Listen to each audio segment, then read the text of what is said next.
So the Future Creators programme fits into the context of the STEM Education Policy Statement, which the Department of Education and Skills launched 2 years ago.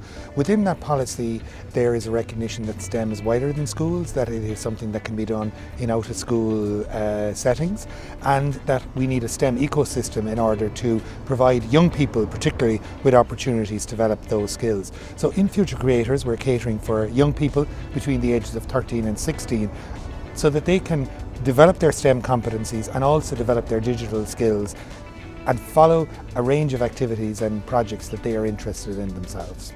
Future Creators have worked on a range of different skills in IT and STEM. They've worked on coding, film, music, building prototypes, building models, and coming up with their own designs and design thinking. By the end of the course, they worked on a project on the Sustainable Goals for Development, where they tried to problem solve one of the sustainable goals and come up with a solution towards it and present it in an exciting and innovative way.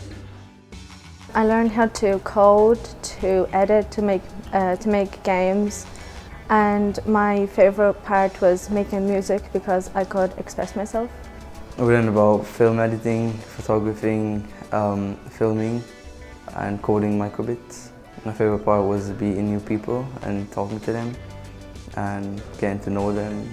The Future Creators programme is one of our flagship community engagement programmes. The Digital Hub is established to be a fully participative member of the Liberties community, and we do that through not only creating work and creating the largest cluster of digital technology companies in Ireland, but also to have community engagement programmes like the excellent Future Creators programme.